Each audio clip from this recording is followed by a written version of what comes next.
El límite del sueño. Prólogo, el expediente beta. El doctor Elías Vilar había visto cosas.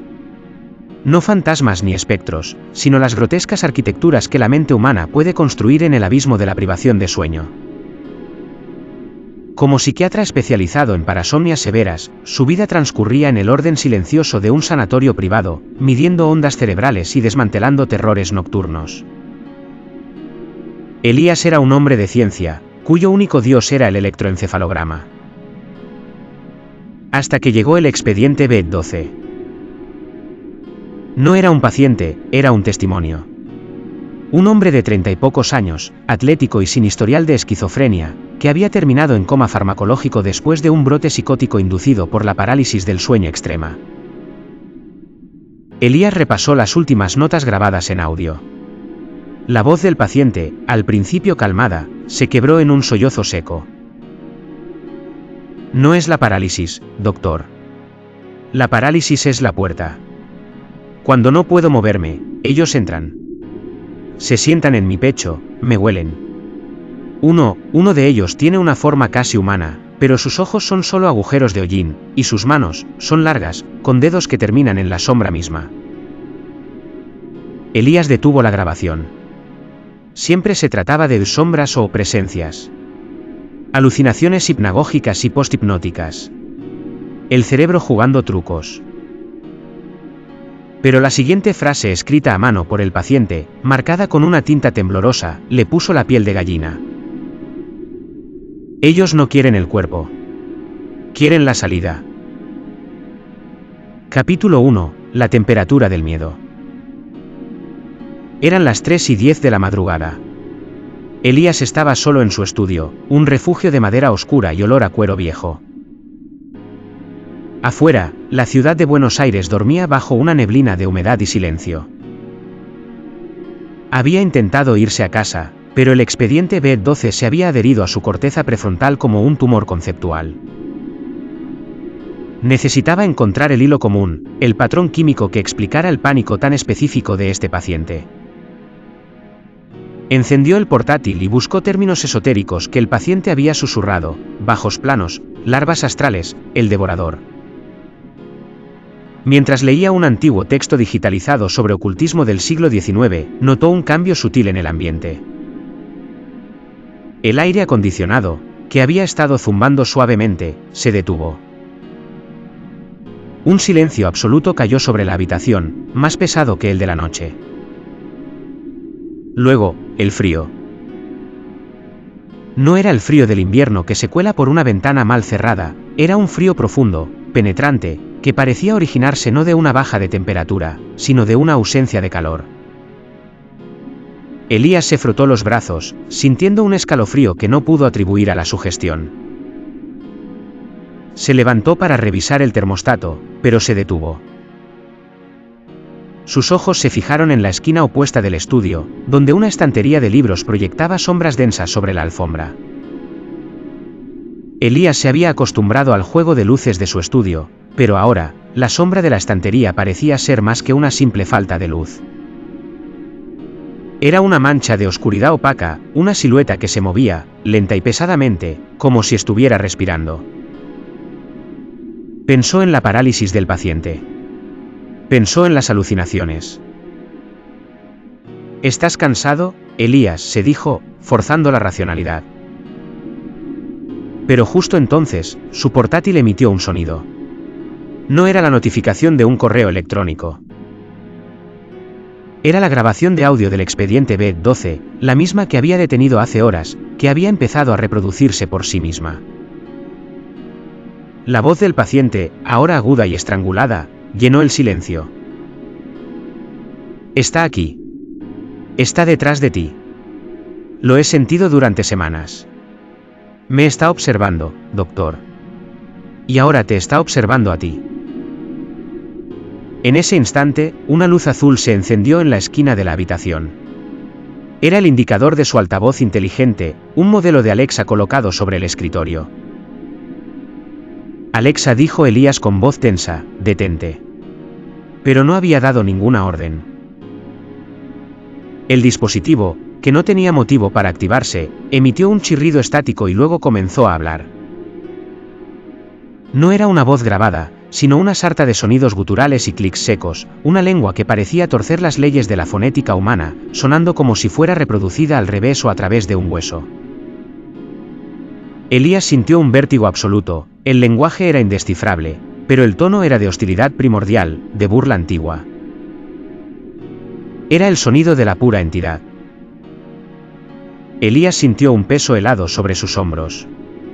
La sombra en la esquina no solo se había movido, se había alargado y se había separado del estante. Tenía la altura de un hombre muy alto y un contorno indefinido, como si estuviera hecho de humo denso y miedo concentrado. La voz incomprensible de Alexa llenaba el espacio, un coro electrónico para la invasión. Era una silueta. No un reflejo, no un truco visual. Y no estaba esperando. Estaba avanzando. Elías quiso gritar, pero el aire frío le había robado la respiración. Mientras la figura informe se acercaba, sintió una mano invisible pero terriblemente pesada empujándolo hacia abajo de su sillón.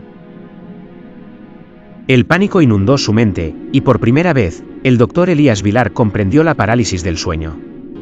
No como una disfunción neurológica, sino como una jaula. La figura se cernió sobre él. Elías solo pudo ver el vacío en el lugar donde deberían haber estado los ojos, y luego, un susurro que no venía de sus oídos, sino directamente de la base de su cráneo, cortando a través de los clics y gruñidos de la bocina inteligente. Ya no estás en la vigilia. Elías, luchando contra la inmovilidad, canalizó toda su voluntad en un único punto, el deseo animal de vivir. La presión en su pecho se intensificó hasta el dolor, y el aire frío se hizo insoportable, como si sus propios huesos se estuvieran congelando. En un estallido sordo, una de las luces halógenas del techo explotó. El clic de la bocina Alexa se cortó en seco. La sombra, que ya había oscurecido el rostro de Elías, retrocedió con la rapidez de un parpadeo. El peso desapareció. Elías cayó hacia adelante, jadeando, sus manos finalmente capaces de agarrar el borde de la mesa de caoba. Estaba solo. El estudio estaba en silencio, solo roto por el goteo del aire acondicionado que volvía a encenderse. Pero el daño ya estaba hecho. Epílogo, el portador.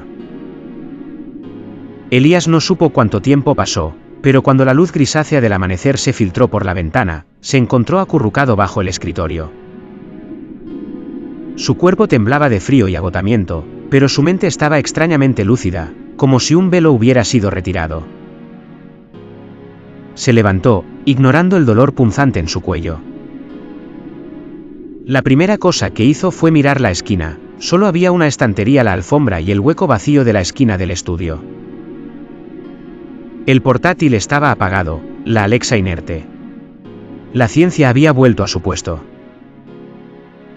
Fue al baño y encendió la luz de espejo. Y entonces lo vio. No era la entidad, pero era su firma. El rostro del doctor Elías Vilar, el psiquiatra escéptico y pulcro, estaba irreconocible. La piel bajo sus ojos se había hundido, no por falta de sueño, sino como si la vida misma hubiera sido succionada de esa zona. Dos profundas y oscuras cuencas negras, como manchas de hollín permanente, lo miraban fijamente. Parecía que las sombras con las que su paciente había luchado se habían mudado a su propio rostro, convirtiéndolo en un reflejo cadavérico de la entidad. Recordó las notas del expediente BED 12, ellos no quieren el cuerpo. Quieren la salida. El paciente no había entrado en coma por la esquizofrenia. Había entrado en coma para huir de la entidad que había tomado como anfitrión. Elías se dio cuenta de la verdad escalofriante, en medio de la sesión de terapia, al compartir su terror más íntimo, el paciente no había buscado ayuda, sino un relevo. La entidad había saltado. Elías tocó su rostro. La frialdad no se había ido, ahora estaba dentro. Se sentó en la bañera, el escepticismo roto en mil pedazos. Ya no luchaba por conciliar el sueño. No podía. El nuevo ocupante de su mente lo mantenía despierto, obligado a buscar, a escuchar el murmullo incesante de los bajos planos. Se había transformado de un hombre de ciencia a un vigilante involuntario y demacrado. Ahora él era el portador. Elías tomó una grabadora de mano y la encendió. Su voz sonó ronca y quebrada, pero firme. Tenía que documentarlo todo, transmitir la verdad, aunque solo fuera para confirmar su locura. Este es el doctor Elías Vilar, informe preliminar sobre el expediente Beta. Mientras hablaba, una sombra parpadeó en el cristal del espejo. Elías ya no se asustó. Sabía que la entidad, la que se alimentaba del miedo y se movía por el hilo del sueño, ya no estaba en el paciente. Estaba en él. Y ahora, a través de sus palabras, empezaría a buscar a su siguiente anfitrión. A cualquiera que estuviera dispuesto a escuchar la historia hasta el final. La historia de Elías Vilar.